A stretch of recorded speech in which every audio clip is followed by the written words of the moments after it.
Dragon Ball is one of the biggest franchises of all time after, 33 other ones, and started off as a more comedic action series based heavily on Journey to the West, to the point that the main character, Goku, or Son Goku in the manga, and Dragon Ball Z Kakarot, had a monkey tail and used the staff as his primary weapon. In fact, after doing some extra research, it turns out that the name Son Goku is literally the name of the Monkey King, the main character of Journey to the West. I believe the phrase for that is that, this series wears its heart on his sleeve. As for OG Dragon Ball, I admittedly haven't watched it yet, save for some episodes I saw as a kid, but I think we can all agree that Roshi being a pervert was terrible. Then the sequel series in Dragon Ball Z happened, and it went from an adventure where a young boy with a tail and his friends journey across the land for the fabled Dragon Balls to fuck it, he's an alien and everyone fights and screams. Unsurprisingly, we got video games for the franchise, but not a lot of them hit the Western regions, particularly the US. I assume it's because Dragon Ball Z didn't exactly get popular there till maybe the mid 90s when the original and more superior Funimation English dub that isn't Kai happened. In fact, the only two games that the US got prior to 2002 was an NES game that got reskinned into something else, and a fighting game on the PS1 based on Z's first sequel series in Dragon Ball GT. In 2002, though, we got an action RPG in The Legacy of Goku on Game Boy Advance. You know, I got a lot of great memories of the second game in Dragon Ball Z Legacy of Goku 2, but this one, not so much. I remember it being a lot worse than the second one. But we should give it a proper shot anyway. After all, it has been like 2 decades since I last played it, you know? There we go. And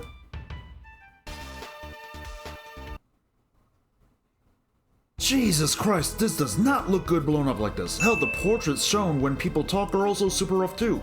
They're so damn pixelated that all 3 of Gohan's portraits look like a hairy piece of white chocolate, and Bulma looks like a pencil eraser. Though not all of them are plagued by fuzz, but they're still very off-putting. Raditz looks like he was told a terrible joke but is pretending to laugh anyway. Roshi looks like he just remembered Bulma was in a bunny suit once, even though she was 16 at the time, and Vegeta looks like he's about to say a slur to try to win an internet argument. Why does this Namekian look old and young at the same time? Why does Goku look perpetually confused in his portrait?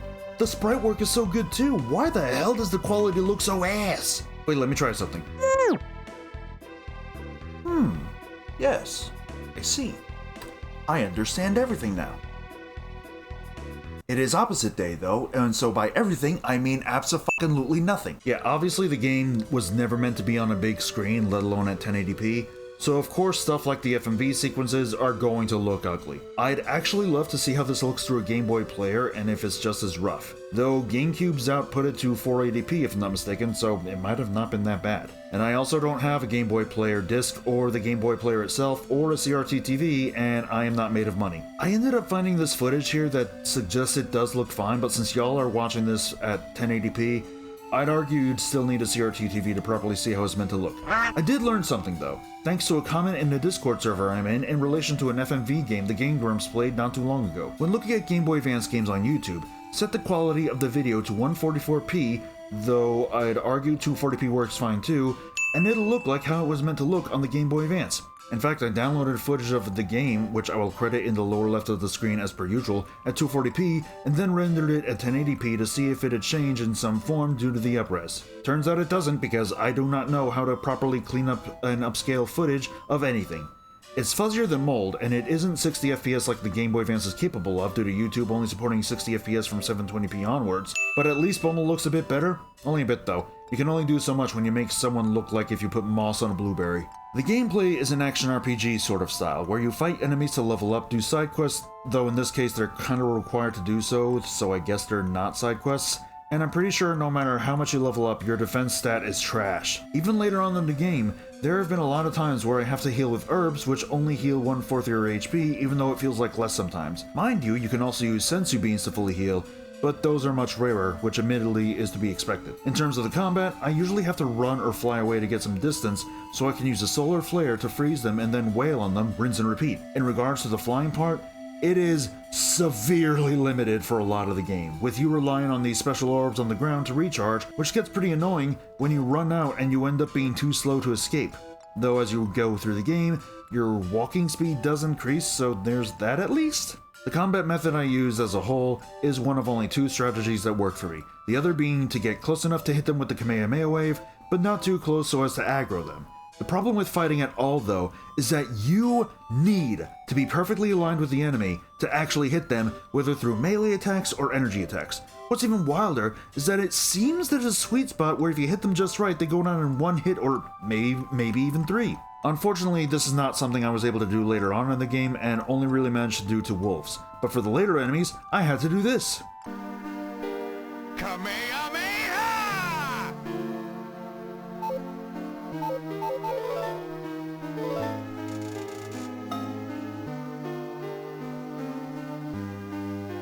Kamehameha!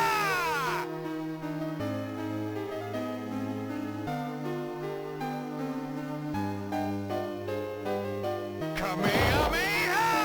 How the fuck is this fair? And as you saw in the clip, each key attack being a Ki Blast, aka the generic energy blast, Solar Flare, which stuns enemies so you can hit them more easily, preferably with melee attacks, and the Kamehameha Wave, which is your most powerful attack, needs to be charged to deal proper damage, or stun them for longer in terms of the Solar Flare. And it drains faster than the ball, and it takes forever to recharge. I can barely even use Solar Flare and hit a Kamehameha Wave after because of this, and the fact that I can end up missing does not help either.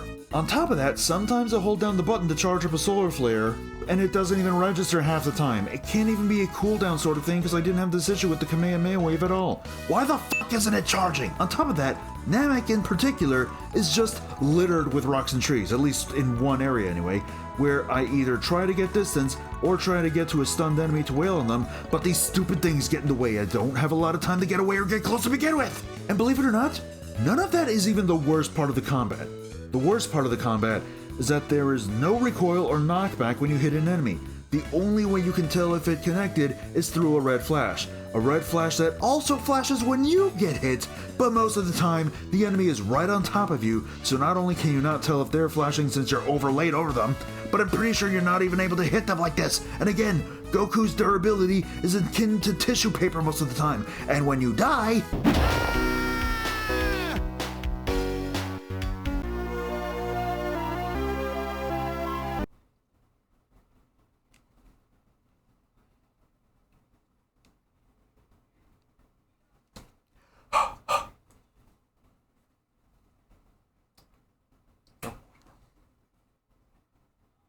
When the fuck was this sort of thing? I ended up looking this up just to be sure, and I discovered that there was a 2-chapter manga that I guess was a predecessor to Dragon Ball called Dragon Boy, bearing a lot of similarities to OG Dragon Ball, and the main character, named Tong Tong, or Tang Tong, I can't remember, put it up here, could even grow wings. This, however, didn't tell me where the picture is from. I then came across a Reddit post linking a video that had the image, and as it turns out, it's from one of the ending sequences for Dragon Ball Z, namely during the Buu Saga. We in the US didn't get these for Dragon Ball Z and instead got the same instrumental track placed over some footage, though I'm pretty sure this was the case for a lot of anime and games with FMV in the 90s, but either way, this is the only time Goku is shown with angel wings, which is very funny, because Legacy of Goku only covers from the Saiyan Saga to the Frieza Saga. I do remember the Buu Saga airing here during the year the game came out, being 2002 though, so I guess it kinda makes sense to use it. I don't know, it still looks so damn off. Although it's funny that King Kai has bug wings. Back to the combat though, the game doesn't really discriminate regarding who you can hit either, because you can even attack NPCs that you can't even talk to, and usually don't even fight back. Such as pterodactyls on Namek, but only on Namek for some reason, say for a side quest. And the two others though, they blow my mind here. You can just beat up the squirrels. Yes, you can just beat up the defenseless squirrels, which is all sorts of f***ed up in its own right, but when you get to Hell, aka Home for Infinite Losers, you can kill souls. The essence that makes up a human being, the life that fuels each of us, can be killed permanently, which sounds weird, but the series has had people wish back to life multiple times, so it isn't that weird if you think about it. Why did they do this? I should note, however, that there is an in-game cheat that allows you to be invincible, where at the FMV before the title screen, you press up, down, left, right, B, A, and then you hear a chime signifying that it worked. Now you're impervious to damage. Oh hey, Tien and Chiaotzu, I can earn an achievement by talking to them. You know, retro achievements and all that.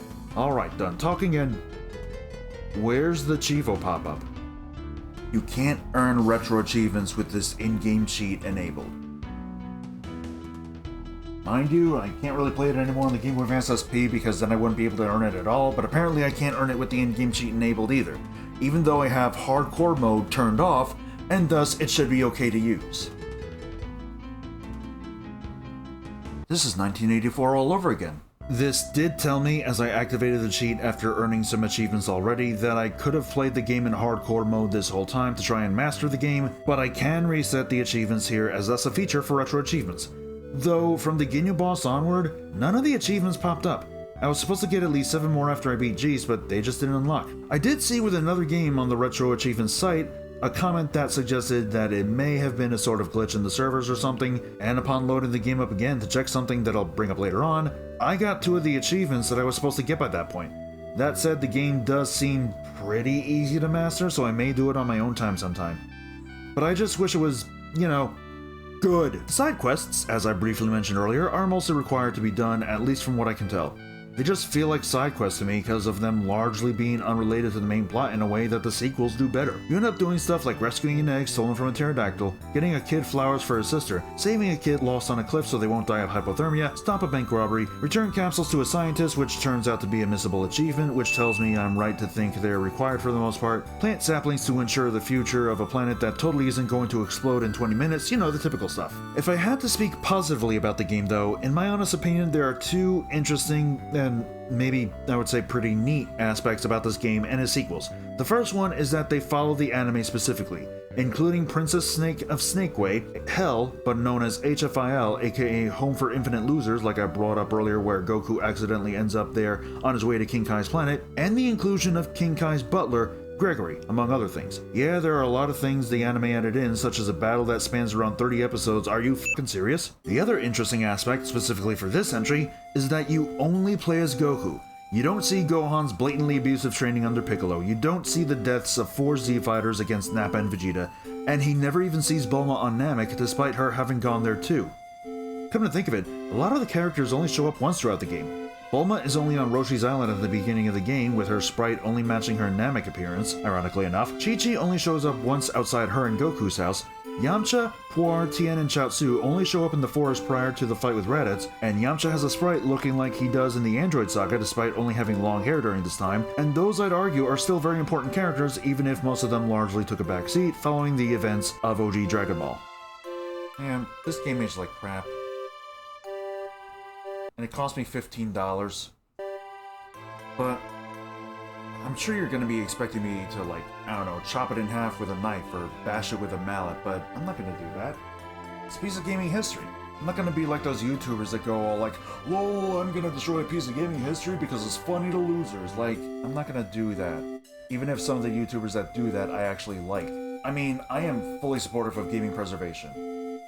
I love the idea people being able to play games on older hardware and have access to them instead of turning them into a coffee table and then completely butchering the Pokemon trading card game market and trying to do the same damn thing with One Piece and Yu-Gi-Oh! Like a fucking loser would. And if they can't play the games on the original hardware, I'm fine with people emulating it, but I gotta stress that I'm not saying you should emulate because I don't want Nintendo trying to kill me. Now, in terms of this game, if there is any way that I could describe this game, it's that it had missed potential. The potential was great to tell the story of Dragon Ball Z from the beginning of the Saiyan Saga to the end of the Frieza Saga.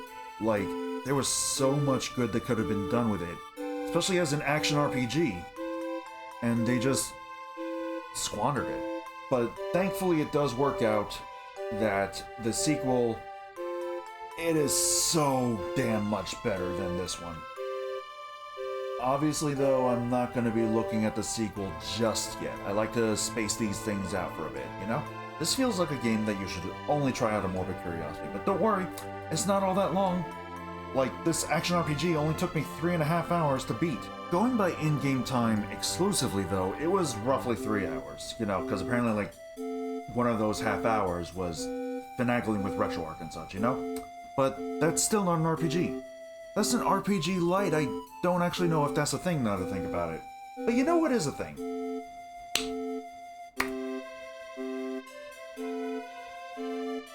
People defending the Steam Machine price as well as the price increase of the Steam Deck despite trashing Nintendo, PlayStation, and Xbox for the exact same thing being known as Gabe Newell's cock holsters. You'll be sorry!